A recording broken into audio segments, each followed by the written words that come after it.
Animal-Assisted Intervention, a program map guide to AAI in a hospital setting, presented by Christine Hellstrom, occupational therapist.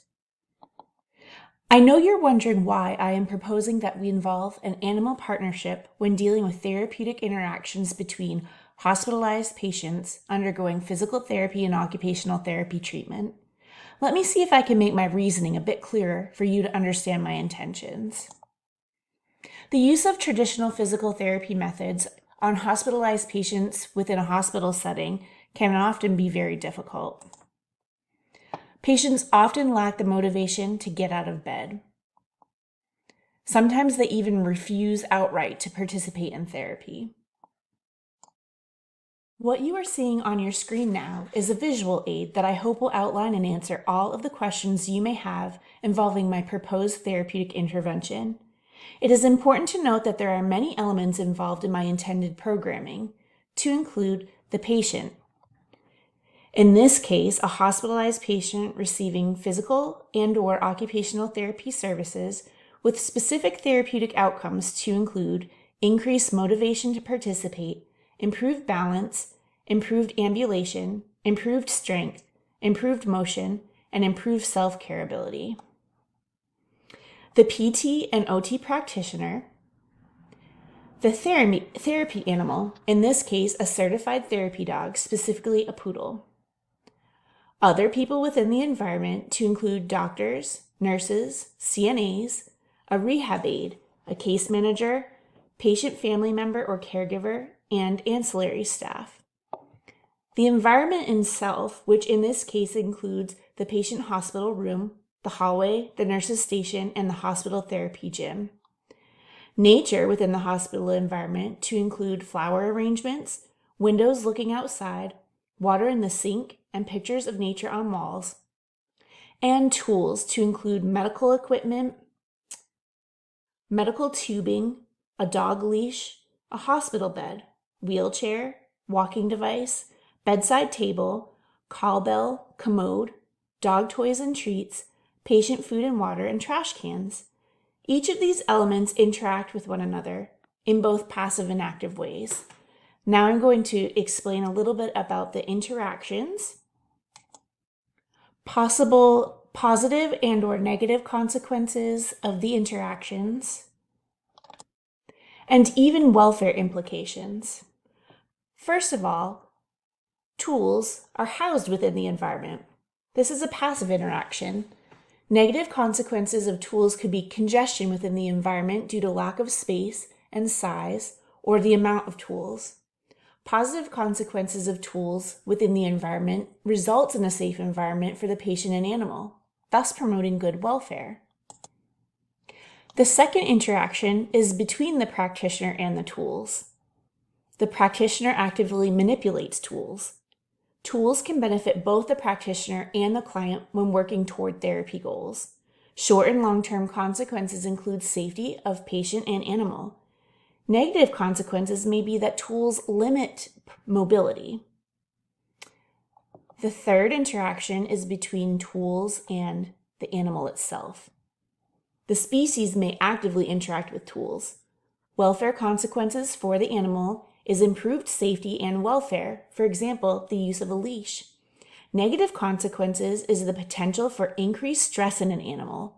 For example, tools such as loud beeping hospital equipment may appear scary, large, and loud. The stress behavior that may be displayed by the animal can limit therapeutic outcomes. The fourth interaction is between tools and nature. Nature may be found within a tool, which is a passive relationship. Negative consequences of nature in tools may be decreased safety due to spillage, like water in a vase. Positive consequences may be that the tools in nature work together to improve aesthetics and appearance of the environment, thus getting the patient to interact more freely and calmly. The fifth interaction is between tools and other people within the environment. People in the environment may actively manipulate tools. Active interaction between people and tools is a positive therapeutic consequence for the patient. It promotes welfare as the patient requires the use of medical tools. The sixth interaction is between tools and the client or patient. The patient may manipulate tools actively, which benefits therapeutic intervention. Tools can be used to promote patient safety and to assist with interaction between the patient and therapy dog through the use of positive reinforcement. This is cited by Karatnik 2021. The seventh interaction is between the patient and the environment. The patient and the environment. The patient interacts within the environment actively. The environment promotes interaction between the patient, the practitioner, and the animal. Welfare consequences can be positive if there's adequate space, and negative if the environment is too cold, too hot, too small, etc. The eighth interaction is between the practitioner and the environment. The practitioner utilizes the environment to positively impact human-animal interaction, to include promoting mobility in the environment, ensuring safety in the environment, thus promoting therapeutic outcomes. Negative consequences may be when the environment is too small and negatively impacts animal welfare. The next interaction is between the species and the environment. The dog interacts within the environment actively. Positive consequences is when the environment has adequate lighting, space, temperature, and place for the animal to rest. This allows the animal to interact with the client to work toward meeting therapeutic goals. Negative consequences are when the environment is not suitable for the animal. The 10th interaction is between the environment and nature. Nature is found within the environment, which is a passive relationship. Positive consequence of nature within the environment is improved aesthetics, promoting patient and animal to seek the nature. The 11th interaction is between the environment and other people within the environment. People interact actively within the environment. The environment promotes interaction between the patient, practitioner, animal, and other people involved. Welfare consequences can be positive if there's adequate space, and negative if the environment is too cold, too hot, too small, etc. The 12th interaction is between the practitioner and the animal. This is a major interaction. The practitioner interacts indirectly with the therapy dog. The practitioner actively explains goals for intervention to the handler and the patient and then directs the therapeutic intervention. Positive consequences of the relationship include the partnership through a complementary approach to therapy. That's what I'm proposing here. Negative consequences may result if the handler does not adequately explain the role of the dog or how to interact with the dog. The 13th interaction is between the practitioner and nature. The practitioner may use nature to encourage participation. This is more of a passive interaction. The practitioner may encourage the pet to ambulate toward nature, such as a window, or a smell, such as a flower arrangement. Positive consequences include increased ambulation distance for both the animal and the patient involved. A negative consequence includes possible allergies to the dog or the patient. The 14th interaction is between the practitioner and other people in the environment. Positive consequences include increased education to general hospital population on the benefits of animal-assisted intervention.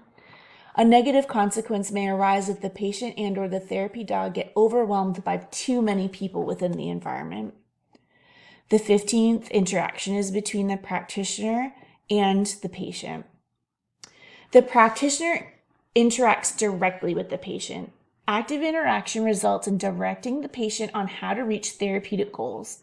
Negative consequences may result if the therapeutic relationship does not exist or interaction is not positive. The 16th interaction is between the patient and the animal. This is what this whole presentation is about. The patient interacts directly with a therapy dog.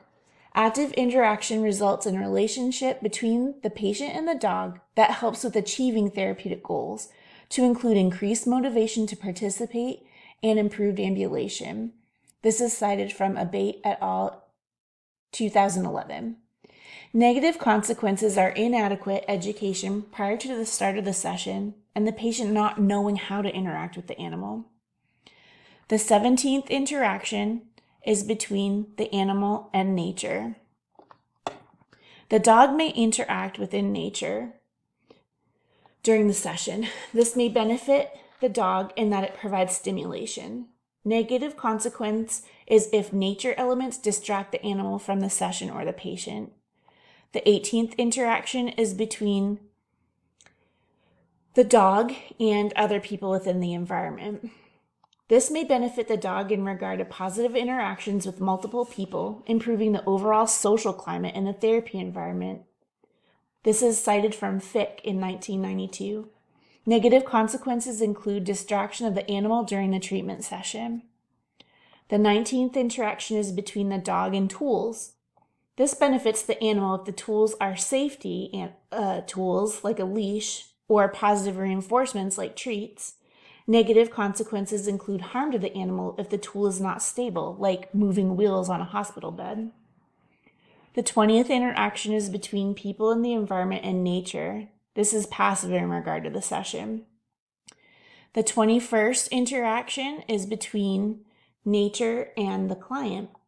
The patient may ambulate toward nature, which is a positive result on ambulation distance. Negative consequence is possible allergic reaction to flowers or distraction from the therapeutic goal of the session. And the final interaction is between the patient and other people in the environment. It's a positive consequence as the patient engages with more people. It's a negative consequence if the engagement disrupts the session. As a PT or OT practitioner, the expectation is to actively work with patients to provide therapeutic intervention strategies that will assist the patient to achieve optimal therapeutic outcomes. The incorporation of animal-assisted therapy as a complementary approach to treatment allows for the patient to work toward goals while in the presence of an animal. The animal and patient actively interact with each other. The animal serves as a therapeutic partner to assist with increasing patient motivation to participate, decreasing patient anxiety, and acting as a distraction to remove patient focus from pain.